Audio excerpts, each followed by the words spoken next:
Who is Nahid Rana?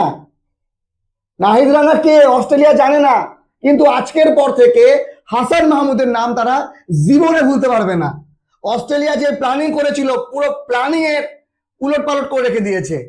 Australia ভেবেছিল টসের নিয়ে জিতে আমরা প্রথমে ব্যাট করব, 500 থেকে 600 রান করব, আমাদেরকে আর ব্যাট করতে হবে না, বাংলাদেশকে 2 ইনিংসে ব্যাট করি আমরা ম্যাচ জিতে যাব। কিন্তু অস্ট্রেলিয়া ম্যাচ বাঁচাবে কি করে? বাংলাদেশ অস্ট্রেলিয়ার মাটিতে গিয়ে অস্ট্রেলিয়া হয়ে গেছে, আর অস্ট্রেলিয়া বাংলাদেশের মতো পারফরমেন্স করছে। আমি বারবার বলি, বাংলাদেশের বোলিং সেরা লেভেলের, সেরা।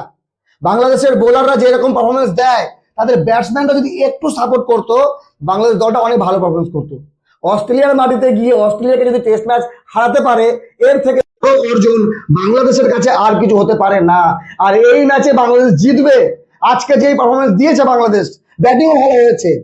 96 রানে 1 উইকেট, তানজিদ তামিম 32, মমিনুল 35, মোটামুটি 6জন ব্যাটসম্যান মিলে যদি আরো 300 করতে পারে, তাহলে 200 রানের বেশি লিড হয়ে যাবে। আর 200 রানের বেশি লিড হলে অস্ট্রেলিয়া এই ম্যাচ কোনোভাবেই জিততে পারবে না। বাংলাদেশের কাছে সুবর্ণ সুযোগ, এই সুযোগ বাংলাদেশ কোনোভাবেই হাতছাড়া করবে না। আগামীকাল সকাল সকাল বাংলাদেশকে উইকেট বাঁচিয়ে খেলতে হবে। উইকেট না হারিয়ে যদি বাংলাদেশ আরো 50-60 করে নেয়, তাহলে বাংলাদেশের তো বললে বললে।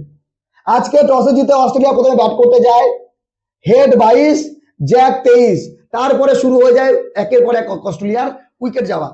লাবুসেন 1, স্টিভেন স্মিথ 71 করে সব থেকে বেশি, Cameron Green 13, Alex Carey 19, Webster 12, Pat Cummins 9, Starc 1। Lyon আর হেজেলউড এদের কথা বলে লাভ নেই, এরা তো ব্যাট সেরকম করতে পারে না। তো আজকে হাসান মাহমুদ যে বোলিংটা করেছে, হেডকে আউট করেছে, জ্যাককে আউট করেছে, স্মিথকে করেছে, কামিন্সকে, তারপরে স্টার্ককে এবং লাইনকে 6 উইকেট নিয়েছে 17 ওভার বল করে 55 রান দিয়ে। সেরা বোলিং অস্ট্রেলিয়ার এগেনস্টে। এইরকম বোলিং আজীবন মনে রাখবে হাসান মাহমুদ এবং বাংলাদেশের ক্রিকেট সমর্থকরা। তার সঙ্গে সাপোর্টিং বোলিং তো ভালো হয়েছে। তাসকিন 16 ওভারে 55 রান দিয়ে 2 উইকেট, এবাদত হোসেন 11 ওভারে 39 রান দিয়ে 2 উইকেট। তো স্পিনার মিরাজ এবং তাইজুল এরা কোনো উইকেট পায়নি। তবে অস্ট্রেলিয়ার বলার ভালো বাংলাদেশের তুলনায়। যদি আমরা নাম দেখি, Pat Cummins, Starc, Lyon, Hazlewood, আর কি লাগে? এর থেকে ভালো টেস্ট বোলার হতে পারে কি? হতে পারে না। কিন্তু বাংলাদেশ টক্কর দিল, টক্কর না, বাংলাদেশ এই ম্যাচ জেতার লাইনে আছে। বাংলাদেশ এখন শুধু শান্ত মতো ঘুমাবে। আজকে কালকে প্ল্যানিং এটুকুই যে যে করে উইকেট বাঁচিয়ে আমাদেরকে লিড নিতে হবে, লিড 150+ নিতে হবে যদি জয় কনফার্ম করতে হয়। কারণ এটা অস্ট্রেলিয়ান দল, অস্ট্রেলিয়ার যে কোনো প্লেয়ার যে কোনো সময় ম্যাচ বদলে দেয়। দেখা গেল কালকে সকাল সকাল এমন কোন বলার একজন এসে 3-4 উইকেট দিল। আর বাংলাদেশের একটু প্রবলেম আছে ব্যাটিং এ, একজন আউট হলে তারপরে ধায় ধায় করে আউট হতে থাকে। আউট হলে চলবে না, উইকেট বাঁচিয়ে খেলতে হবে। আর জয় হাতের মুঠোয় বাংলাদেশ। বাংলাদেশ যদি ম্যাচ ছাড়ে তাহলে ম্যাচ যাবে, না হলে এই জয় বাংলাদেশের। আপনাদের কি মনে হয় কমেন্ট করে জানাবেন। আর হাসান মাহমুদ যদি আজকে না থাকতো, তার জায়গায় নাহিদ রানা থাকতো, তাহলে কি পারফরমেন্স এইরকমই হতো? সেটা আপনারা অবশ্যই কমেন্ট করে জানাবেন।